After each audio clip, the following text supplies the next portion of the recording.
Oduu keenya jalqabaatiin bulchiinsa yeroo naannoo Tigraay kan Geetaachoo Raddaatiin durfamu gidduutti walitti bu'iinsi tibbaa kana jalqabee ammallee itti fufee jira jedhame. Wayyaaneen tibbaa kana erga dhiyootii as ammoo walitti bu'uu jalqabdee ammaas itti fufuun haga walga'ii taa'uu wal dhorkuttis gaaniiru. Bal'ina gabaasa kanaa kan dhageessan ta'a. Oduu keenya biraatiin Waldaan Haakimoota Oromiyaa balaa beelaa fi dhukkuba busaa godina Wallagga lixaa mudate hordofe garee yaala hatattamaa erguun buufataalee fayyaa aanaa Qondaalaatii fi Beegiitti waldhaansa fayyaa kennaa jiraachuu himeeti jira. Bal'ina isaa isin biraan geenya.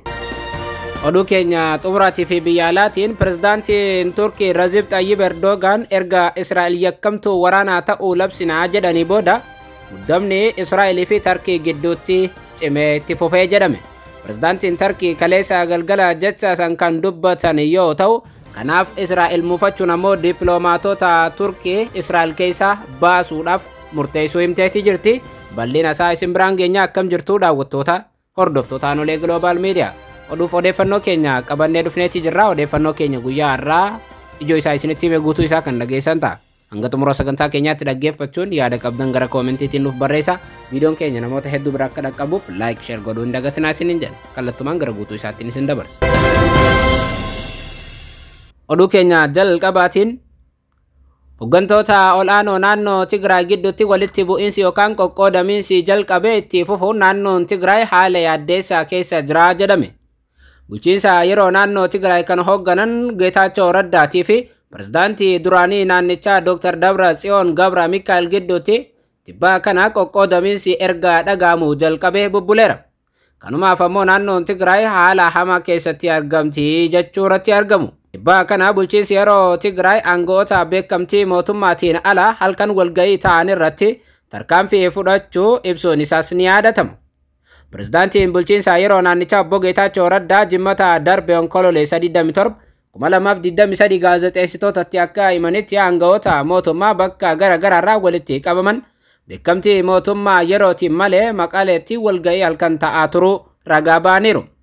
Namoonni kunneen ammoo maaliif akka buufataalee aanaalee fi godinaalee irraa walga'iidhaaf Maqalee keessatti halkan onkololeessa 25 2023 akka waamaman haga ammaatti ifaa miti jechuun isaanii ni yaadatama. Erga ammoo dubbiin kun dhaga'ame irraa jalqabee naannoo Tigraay keessatti qoqqoodamiinsi jabaan akka jiru maddeen adda addaa achirraa gabaasuu irratti argamu. Tarkaanfiin amma eegalame kunis itti fufaa kan jedhan pirezidaantiin yeroo naannoo Tigraay namoonni waan kana godhan hatattamaan akka dhaabanii jechuunis akeekkachiisanii turan. Bulchiinsa yeroo naannoo Tigraay fi pirezidaantii duraanii Geetaachoo Raddaa gidduutti ammoo qoqqoodamiinsi guddaan akka jirutu dhaga'ama. Isaa ol ammoo paartiileen siyaasaa Tigraay sadii naannicha keessa socho'anii fi bulchiinsa yeroo naannoo Tigraay gidduuttis haalli hamaan akka jirutu bal'inaan himama. Kanaaf ammoo bulchiinsi yeroo naannoo Tigraay tibbaa kana guyyoota dura ibsa gara miidiyaa hawaasummaa isaatiin baaseen TPLF koreen giddu galeessaa walga'ii taa'uudhaaf akka jiru ibsuun isaanii yaadatama. Haa ta'u malee ammoo paartiin TPLF walga'ii yeroodhaaf taa'uudhaaf murteessee fi kana dura miidiyaa hawaasummaa isaatiin ibsee ture sababa tibbaa kana walga'iin paartiin kun quba hin qabnee fi bulchiinsi yeroo quba hin qabne Maqaleetti raawwatameef walga'ii taa'uudhaaf ture haquu isaa beeksiseera. Kaleessa galgala miidiyaan Dimtsi Wayyaanee akka gabaasetti yeroo kanatti uummanni Tigraay kan barbaadu midhaan haammachuutii fi waan isa barbaachisu raawwachuudha malee walga'iin nuti teenyuuf iyyuu hin jiru jechuun ibsa baaseera. Kanaan alatti walga'iin kamiyyuu Maqaleetti hin taa'amu jechuun bulchiinsi yeroo Geetaachoo Raddaatiin durfamu akeekkachiiseera. Namoonni ammoo bulchiinsa yerootiin ala darbanii walga'iis ta'an walga'ii taa'uufis karoora qaban naannoo Tigraay keessatti tarkaanfiin irratti fudhatamaa jechuun kaleessa galgala Dimtsi Wayyaaneen gabaaseera. Oduu keenya isatti aanuun waldaan haakimoota Oromiyaa balaa beelaatii fi dhukkuba busaa godina Wallagga lixaa mudate hordofe garee yaala hatattamaa erguun buufataalee fayyaa aanaa Qondaalaatii fi Beegiitti waldhaansa fayyaa kennaa jiraachuu beeksiseera. Gareen yaala hatattamaa waldaa haakimoota Oromiyaa guyyaatti buufata fayyaa tokko keessatti dhukkubsattoota 400 fi 45 oliif yaala fayyaa taasisaa jiraachuu ibseera. Garee waldaa haakimoota Oromiyaatiin bobbaafame kun kibxata darbe irraa jalqabe yeroo lammaffaatiif gara godina Wallagga lixaatti socho'uun naannoowwan weerarri dhibee busaa itti hammaatetti tajaajila yaalaa kennuu irratti argamaa jedhameera. Gareen kun dhiyeessii yaalaaf barbaachisu kan dhaabbanni fayyaa addunyaa Itoophiyaa WHO arjoome qabachuun buufata fayyaa Karmaa, Gunfii, Qobor, Beegii fi Qondaalaatti deeggarsa taasisaa jiraachuu waldichi ibseera. Dhaabbanni World Vision deeggarsa geejjibaa dhiyeessuu fi kan ibse waldaan hakiimota Oromiyaa, hospitaalli Riferaalaa Yuunivarsiitii Wallaggaa, waldaa ogeessota Oromoo idil addunyaatii fi biiroon fayyaa Oromiyaa deeggarsa wal irraa hin cinne taasisus ibseera. Waldaan hakiimota Oromiyaa weerarri kun hammaachaa jiraachuu ibsuun rakkoon dhiyeessii yaalaa fi humna namaa jiraachuu addeesseeti jira. Oduu keenya isaa xumuraatii fi biyya alaatiin pirezidaantiin Turkii Recep Tayyip Erdogan Israa'el haleellaa Gaazaa keessatti raawwatteen akka yakkamtuu waraanaa idil addunyaatti kaleessa labsan. Kana hordofuun Israa'el dippiloomaatota ishee Turkiirraa gara biyyaatti akka deebi'an waamicha taasifteetti.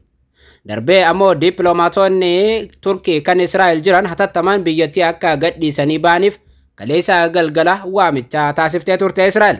Israa'el addunyaarraa citteetti jechuun kan ibsan pirezidaanti Recep Tayyip Erdogan Israa'el biyya galtuu fi weerartuudha jechuunis ibsanii turan. Israa'el guyyoota 22 oliif ifatti yakka waraanaa raawwachaa turteetti kan jedhan pirezidaantiin Turkiyye Recep Tayyip Erdogan kaleessa galgala haasaa taasisaniin pirezidaantichi ammoo hiriira ofii isaaniitiif waamanii magaalaa Istaanbul irratti argamanii haasaa kana kan godhan. Haasaa isaanii keessa ijoon ammoo Israa'el yakkamtuu waraanaa idil addunyaatti taasifnee ni labsinaa kan jedhu ijoo ture. Erdogan namoota deeggarsa Falestiiniif ba'an kan kumaatamaan lakkaa'aman dura dhaabbachuun haasaa taasisaniin ajjeechaan Gaazaa keessatti raawwatamaa jiru kanaan yakkamaan guddaan warra lixaatii jechuun akeekkachiisan. Pirezidaantichi ajjeechaan Gaazaa keessatti raawwatame guutummaatti hojii warra dhihaa kanneen akka Ameerikaa fi Awurooppaa ta'us kaasaniiru. Haasaa isaanii keessatti pirezidaantii Erdogan dhugaadha biyyi hundi mirga ofirraa ittisuu ni qabdi jedhanii kan turan yoo ta'u, Gaazaa keessatti garuu ajjeechaa hamaa ta'e malee ittisa biraa hin jiru jechuun ibsan. Itti dabaluun Erdogan garuu amma haqni biyyattii addunyaa kanarra hin jiru jechuunis dubbatanii turan. Hiriira ofiif waaman magaalaa Istaanbul irratti.